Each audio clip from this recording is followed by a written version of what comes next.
안녕하세요. 역세권 낸데 저희기로입니다. 오늘은 아파트를 사야 되느냐, 더 있다 사야 되느냐, 이런 아주 초미의 관심사에 대해서 말씀을 해드리겠습니다. 제가 드리는 메시지는 아파트 지금 사라, 이런 말씀을 드리는데, 누구든지 아파트 지금 사는 게 아니고 실수요자들은 지금 사라, 이런 말씀을 드리는 겁니다. 무슨 얘기냐면은, 실수요자라는 거는 내가 집을 사서, 아파트를 사서 입주해가지고 가족들하고 사는 사람들을 실수요자라고 그러죠. 그래서 실수요자들은 어차피 집이 있어야 되기 때문에 지금 사셔라. 왜 그러냐 하니까 많이 떨어졌거든요. 그래서 보시면은 그저께도 제가 코엑스에 매경에서 하는 그 머니쇼에도 한번 그게 둘러봤는데 굉장히 많이들 오셨더라고요. 연인원으로 3일 동안 했는데 45,000명이 왔다는 거예요. 주최 측에서 보니까. 그래서 말이 45,000명이지 엄청난 숫자죠. 그만큼 관심이 많은 거죠, 지금. 부동산 문제에 대해서. 그래서, 여러 가지 이제 여러분들이 전문가들이 말씀도 아마 하시고 그런 것 같은데, 제가 이제 아파트를 사야 되느냐, 기다려야 되느냐, 이런 거는 지금 직접 내가 사서 전세를 사셨던 분이나 아니면은 월세를 사셨던 분이나 또는 뭐 조금 이렇게 이제 상급지로 가시는 분이나 면적을 늘려서 가시는 이런 분들은 지금 실수요자들은 지금 사셔라, 이렇게 이제 말씀을 해드리겠습니다. 왜 그러냐 하니까 아시겠습니다만은 아파트 가격이 많이 내렸죠. 너무 폭락을 해버렸죠. 금리가 아주 폭등한 거에 맞물려 가지고, 그래서 역사는, 경기는 이제 반복이 되고, 쉽게 얘기해서 침체기가 오면은 호황기, 회복기가 오죠. 그런데다가 하락폭이 너무 컸기 때문에 이 부동산 가격은요, 사실 그렇게 가격 차이가 없는데, 이번 경우는 아주 특별한 경우죠. 너무 가격 폭락이 아주 심해서 지금 아주 난리가 났죠. 그런데다가 금리도 이제 미국에서 많이 올렸는데, 금리도 어느 정도 이제 올려서 베이비 스텝으로 2번 올렸는데, 미국에서요. 지금 이제 거의 이제 다 올린 거 아니냐, 이런 이제 전문가들이 많이 지적을 하고 있죠.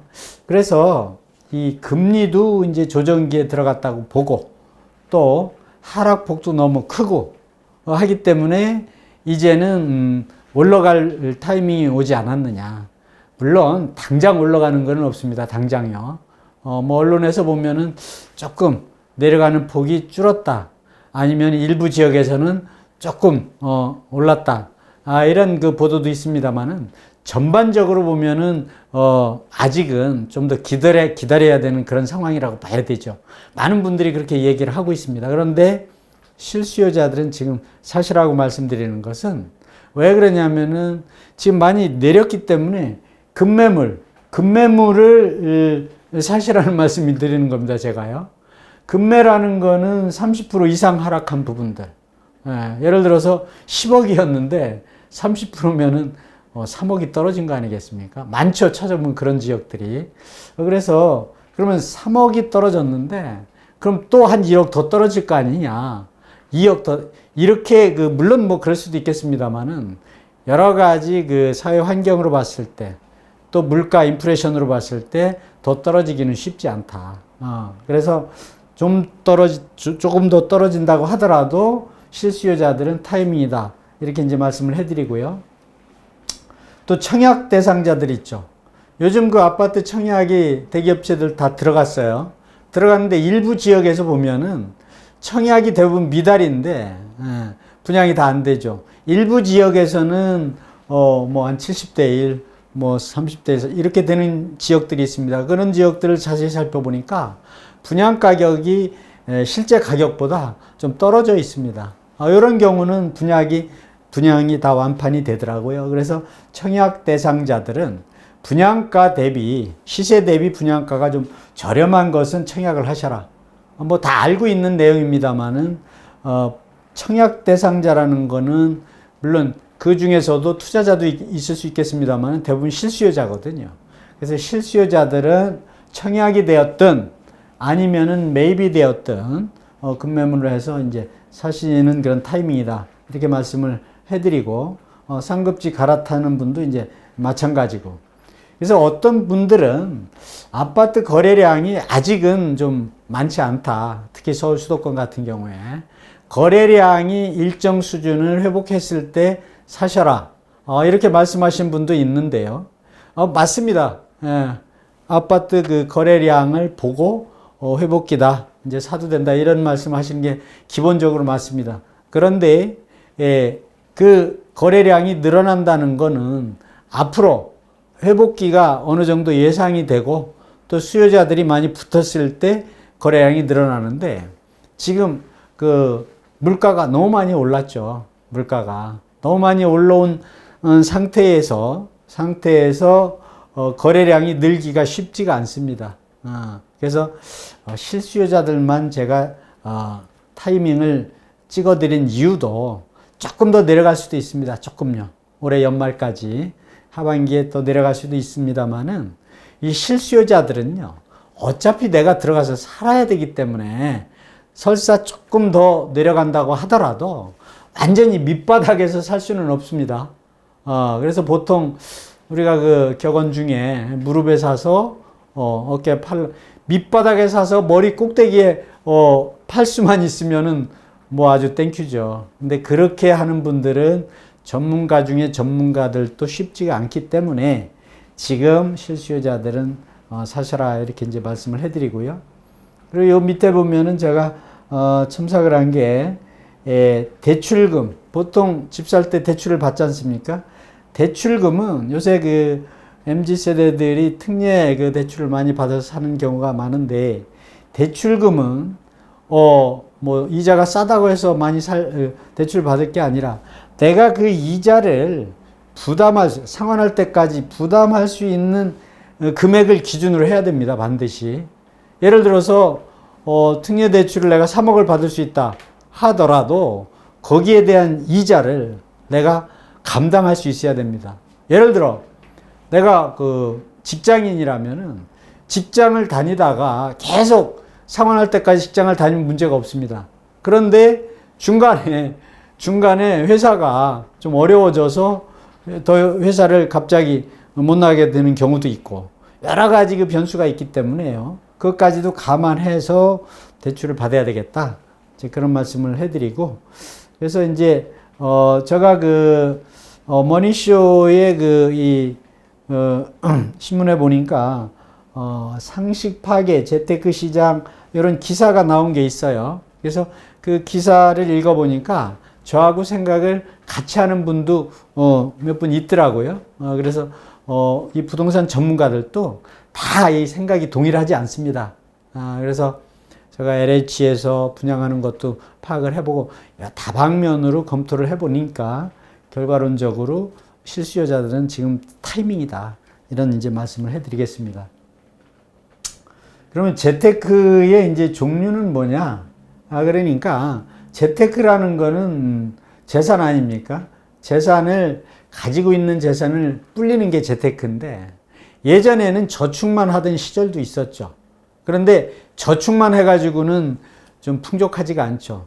일정 금액을 저축을 하면 3천이든 5천이든 1억이든 2억이든 저축을 하면 그 돈을 반드시 이자를 불려야죠.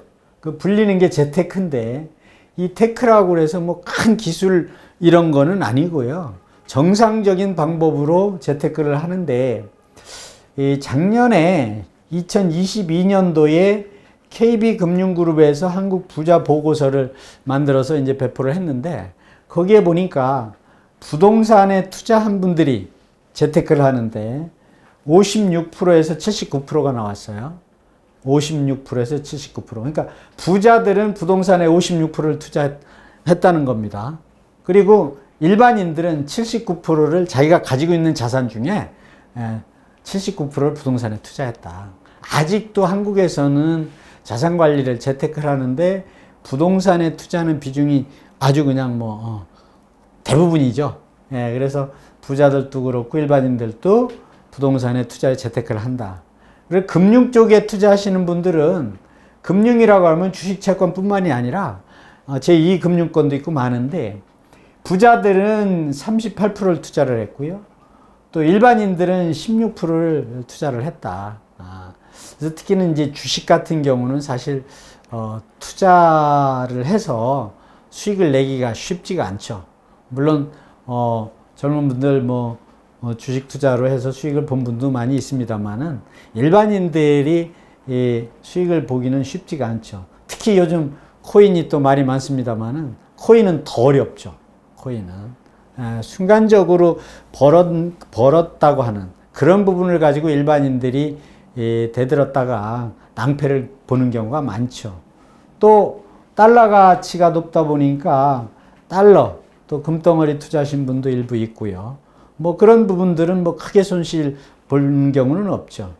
그리고 또 경매, 요새 이제 아파트 가격 많이 내려가니까 경매로 해서 좀 싸게 좀 받아봐야 되겠다. 근데 아무리 그 경매 시장이 폭락을 했다 하더라도 경매 시장에서 좋은 물건을 사기가 쉽지가 않아요. 좋은 물건이면은 또 경매에 또 많은 사람들이 몰리거든요. 그러면 또 가격이 또 올라가고. 그래서 이러한 부동산에 대한 종류, 투자에 대한 재테크 종류를 나름대로 파악을 해서 하셔야 된다. 이런 이제 말씀을 해드리고, 어떠한 경우라도 자기 자산에 부동산을 중심으로 해서 분산 투자를 하셔라. 그러니까 10억이 있으면은 여기 56%에서 79%라고 했지 않습니까? 한 6, 7억 정도는 부동산에 투자를 하고 나머지를 이제 금융이라든가 달러라든가 여러 가지 이제 분산해서 그렇게 하는 게 맞다. 이런 이제 말씀을 해드립니다. 그다음에 올해 이제 벌써 지금이 5월인데 하반기 2023년 하반기의 전망은 어떻겠냐? 이것도 또 다 다를 수가 있겠습니다만은 이제 지금 금리가 굉장히 높았는데 어느 정도 지금 조정기 아니겠습니까? 그리고 또 물가도 굉장히 이제 미국에서 물가를 잡으려고 계속 금리를 올렸었는데 물가도 어느 정도 이제 잡혀져 가는 과정이고요. 근데 완전히 지금 잡힌 게 아닙니다. 금리도 굉장히 높은 상태로 유지하고 있고 물가도 인플레도 또 러시아 우크라이나 전쟁도 이 중재하는 분들이 쉽지 않은 것 같아요.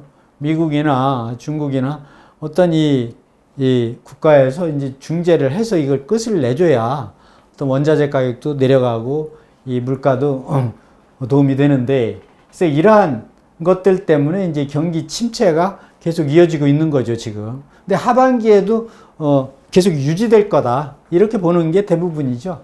그래서 하반기에는 이러한 과정들, 금리와 물가, 또 전쟁, 경기 침체를 봐가면서 내가 어떤 타이밍에 투자를 해야 될 건지 이런 거를 이제 지켜보면서 전문가하고 상담하면서 당연히 결정해야죠. 지금 전문가라고 그래서 하반기에 연말에 무조건 타이밍이 괜찮을 것 같습니다. 이러한 표현은 안 되죠. 그래서 일단 이런 거를 감안을 해서 하셔라. 그리고 이제 아파트는 지금도 또 연말에 하반기에도 30% 이상 떨어진 곳은 30% 이상 떨어졌다는 게 급매물이거든요. 요거는 사셔도 관계가 없죠. 그리고 이제 재건축 같은 경우는 지금 서울 수도권에서 재건축 물량이 엄청나게 이제 나오게 되는데, 서울 같은 경우 목동, 상계동 엄청 많지 않습니까? 그 재건축, 상계동 같은 경우만 해도 지금 재건축 안전진단 받은 단지들이 굉장히 많습니다. 또 정책적으로도 안전진단을 많이 완화해 놨기 때문에 쉽게 안전진단 받는 것 같아요. 목동 마찬가지고, 또 분당도, 또 일산도. 그래서 이러한 곳들도 추천을 해드릴 수가 있죠. 왜 그러냐면 또 재건축을 하면 또 가치가 그만큼 올라가니까요. 그래서 자기가 원하는 지역에 가셔서 투자를 하시면은 목동이나 상계동, 분당 같은 경우는 손해볼 일이 없죠. 여기 여의도도 마찬가지입니다. 그래서 그렇게 이제 추천드리고, 또 이 재개발 같은 경우는요. 지난번에 제가 영상에도 이제 말씀을 해드렸는데 서울시 그 홈페이지에 가면은 신속통합기획 재개발이라는 게 나옵니다. 거기에 어느 지역에 몇 번지에 재개발을 하겠다는 이렇게 선정해 놓은 지역이 다 있어요. 예. 그러면 그 지역에 가서 미리 투자를 해 놓으시면은 이미 선정이 됐으니까요. 요 신속통합기획 재개발을 선정할 때는 주민들이 의견을 30%를 내야 됩니다. 재건축 재개발 통합계획을 해주세요. 이렇게. 그럼 30%가 됐다는 거는 나머지 분들도 대부분 반대할 이유가 없거든요. 그런데 투자를 하시고 또 아직 이 통합기획에 선정은 안 됐지만 선정 예정지가 있습니다. 예정지가 이런 데도 또 투자 지역으로 제가 추천을 해드릴 수가 있고요. 그 다음에 역세권이나 또 이 GTX가 들어가는 예정지역 이런 거는 기본적으로 투자 지역이라고 봐야 되죠. 내가 투자를 하려고 하는데 역하고 거리가 많이 떨어져 있다. 물론 서울이나 수도권 제가 추천해드린 곳은 다 전철역이 부근에 있습니다만은 전철역이 좀 가까운 게 좋겠죠. 당연히 좀 떨어져 있는 것보다. 그런데 또 추천을 해드리는 거고. 그래서 이 요즘 같은 이런 부동산 침체기 또 세계적인 이런 경기가 좀 안 좋을 때는 부자들은 다 투자를 많이 지렛대로 활용을 하시거든요. 그래서 부자들만 뭐 침체기 활용하라는 법이 없기 때문에 누구든지 이런 시기들을 지금부터 연말까지를 투자할 수 있는 타이밍이다. 저는 이렇게 보고 있는데 이 영상을 계신 분들도 참고를 하시면 좋을 것 같습니다. 그래서 이제 이 투자를 할 때는 행복한 투자를 해야 되겠다. 이런 표현을 제가 썼는데 무슨 얘기냐면은 이 주식을 투자를 하거나 코인을 하거나 또 부동산을 하거나 다 마찬가지입니다. 투자를 한번 잘못해버리면요. 아주 굉장히 어렵죠. 예를 들어 주식을 내가 샀는데 뭐 큰 돈은 아니라고 하더라도 이게 잘 안 올라갑니다. 그러면은 기분이 좋을 리가 없죠. 그래서 행복한 투자라는 거는 원금은 보장이 되면서 작게라도 계속 올라가는 투자를 선택을 했다면은 행복한 투자죠. 그렇지 않고 원금이 까먹는다든지 또 돈은 내가 지금 좀 쓰고 싶은데 주식을 했을 경우에 이걸 지금 손해보고 팔 수는 없고요. 이러한 그 투자들은 특히나 이 부동산에 투자해서 가격이 올라가지 않는 경우에는 금방 팔기가 어렵죠. 이러한 경우에는 아주 가슴앓이를 많이 하지 않습니까? 요거는 가슴앓이를 해본 분들은 아주 참 뼈저리게 느끼실 텐데 행복한 투자는 가슴을 졸이지 않는 투자, 가슴앓이를 그러니까 수익은 조금 적게 보더라도 가격이 떨어져서 가슴을 쓸어내리는 그런 투자는 안 하시는 게 좋겠다. 뭐 경험이 있으신 분들은 다 아시겠는데 원금이 반드시 보장이 돼야 되고 그래서 우량자산, 역세권 부근에 부동산을 산다거나 우량 주식을 사는 경우는 많이 떨어지지 않잖아요. 이렇게 원금이 보장되는 그런 투자를 제가 권장을 해드리고 그리고 이 부동산 같은 경우는요 투자를 하면은 좀 시간이 걸리잖아요. 또 주식도 우량 주식은 시간이 걸립니다. 그래서 투자를 일단 했으면 좀 인내를 하고 좀 기다리셔야 되는데 너무 막 급하게 이렇게 하다 보면은 수익을 내기가 쉽지가 않죠. 조금 웨이브가 있어도 조금 이렇게 좀 기다리시면 반드시 우량 부동산이나 주식을 산 경우에는 반드시 수익을 낼 수가 있습니다. 기다리는 것만 배우면 기다리는 것만. 그런데 대출을 해서 투자를 했다거나 뭐 이자가 너무 많이 이런 경우에는 기다리기가 좀 어렵죠. 그래서 아까도 말씀드렸는데 자기가 이자를 부담할 수 있는 범위 내에서 지렛대로 쓰라는 말씀을 드리는 거죠. 그래서 시간만 흐르면은 그렇게 투자하면 수익은 자동적으로 나게 되어 있어요. 그런데 가슴 아픈 투자를 하면 안 되고요. 그래서 또 과도한 투자, 욕심을 그러니까 조금 내려놓으셔야 되죠. 욕심을. 아니 뭐 로또 복권 당첨되면 좋죠. 그러나 그거는 꼭 당첨이 안 돼도 뭐 욕심 내는 사람 없잖아요. 그래서 욕심을 좀 줄이시고, 그래서 이 부자는 시간에 좀 시간을 많이 할애해서 이렇게 투자를 하시는데, 우리도 그런 거 배워야 되죠. 시간만 가면은 수익이 나오는 거예요. 정상적인 투자를 했을 때는. 그래서 그렇지 않고 조금 투기적인 요소로 투자를 하게 되면 또 그렇지 않은 경우도 많이 있죠. 그래서 안전성, 수익성, 황금성 원칙에 의해서 우량 자산에 반드시 투자를 하셔라. 다 알고 있는 이야기지만 다시 한번 가슴 졸이지 않는 투자를 하시라는 의미에서 제가 이제 말씀을 해드린 겁니다. 그래서 이제 재테크 투자는 사업인데, 우리가 5천이든 1억이든 10억이든 20억이든 투자를 하는데, 대부분은 이런 창업을 해서 사업을 할 때만 사업이라고 생각하는데, 부동산 투자는 사업입니다. 그래서 검토를 많이 하셔야 되죠. 아주 짧은 시간에 이렇게 투자를 해서는 절대 안 되죠.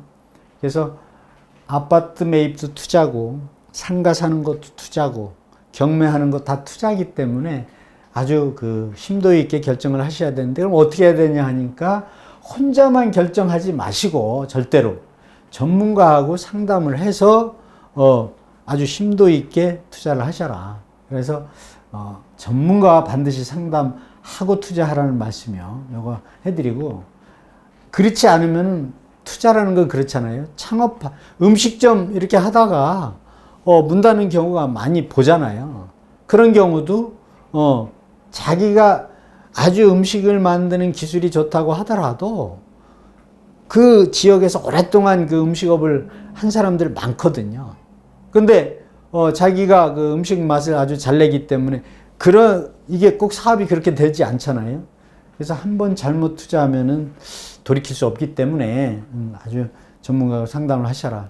그래서 부동산 투자는 자기가 사는 인생에서 가장 큰 투자일 수가 있기 때문에 1대1로 상담을 하는데, 전문가하고 내가 전문가한테 궁금한 거 질문한 걸 적어 가지고 가셔가지고 적어서 상담을 하셔야 됩니다. 그냥 즉흥적으로 가서 상담해서는 안 되죠.